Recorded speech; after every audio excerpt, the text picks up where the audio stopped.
नमस्कार मेरे प्रिय भाई बहनों, आप सभी लोगों का स्वागत है, अभिनंदन है। मैं घनश्याम पांडे, आप देख रहे हैं मेरा यूट्यूब चैनल बीएन के वैदिक विजडम स्टोरीज। इस चैनल पर आप सभी लोगों का स्वागत, अभिनंदन और नमन है। इस चैनल पर हम आज आपको भगवान का भक्तों के प्रति क्या समर्पण होता है, मैं इस कहानी के माध्यम से आपको श्रवण कराऊंगा।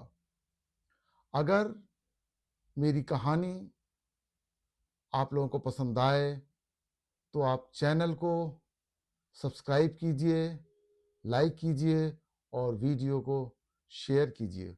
ओम नमो नारायण। मेरा गुरूर आप हो भगवान, मेरी अपनी कोई भारी औकात नहीं है। जो पहचान है वो भी आपकी कृपा से है, वरना मुझ में कोई ऐसी बात नहीं। क्या आपने कभी सोचा है कि भगवान अपने भक्तों की रक्षा के लिए कितनी दूर तक जा सकते हैं? आज हम आपको सुनाने जा रहे हैं एक ऐसी कहानी जहां भक्ति के सामने क्रोध भी झुक गया।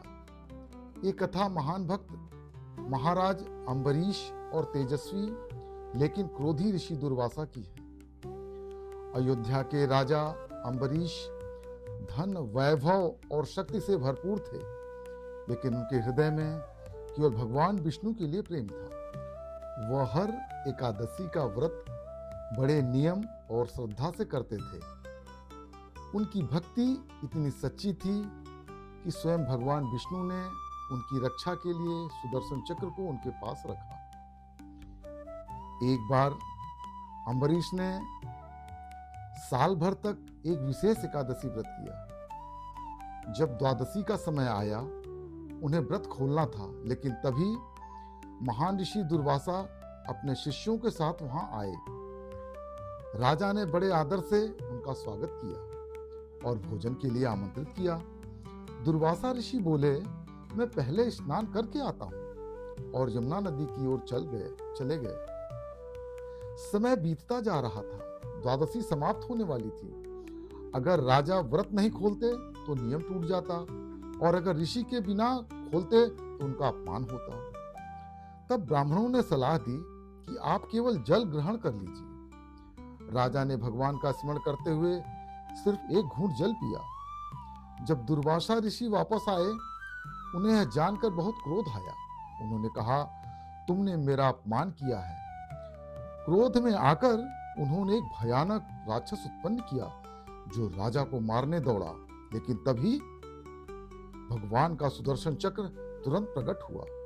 उसने राक्षस को पल भर में भस्म कर दिया और फिर दुर्वासा ऋषि के पीछे पड़ गया। दुर्वासा ऋषि डरकर भागे। धरती, आकाश, ब्रह्मलोक, कैलाश, हर जगह गए, लेकिन चक्र उनका पीछा करता रहा। दुर्वासा ऋषि भगवान ब्रह्मा के पास गए, लेकिन उन्होंने कहा, मैं असहाय हूं। फिर भगवान शिव के पास गए, उन्होंने भी यही कहा। अंत में वे भगवान विष्णु के पास पहुंचे। भगवान विष्णु ने कहा, मैं अपने भक्त के अधीन हूं, आपको अम्बरीश से ही क्षमा मांगनी होगी। दुर्वासा ऋषि तुरंत वापस आए और अम्बरीश जी के चरणों में गिर पड़े। राजा अम्बरीश ने विनम्रता से प्रार्थना की और सुदर्शन चक्र को शांत किया। उन्होंने कहा, ऋषवर, इसमें आपका कोई दोष नहीं। यह देखकर दुर्वासा ऋषि का हृदय बदल गया। इस कथा से हमें क्या क्या सीख मिलती है? पहला सीख जो है, सच्ची भक्ति भगवान को भी अपने भक्त का दास बना देती है। अहंकार और क्रोध हमेशा विनाश का कारण बनते हैं। विनम्रता सबसे बड़ी शक्ति है। भगवान हमेशा अपने सच्चे भक्तों की रक्षा करते हैं। अगर आप भी भगवान पर सच्चा विश्वास रखते हैं तो चैनल को लाइक करें, शेयर करें। ओम नमो नारायण।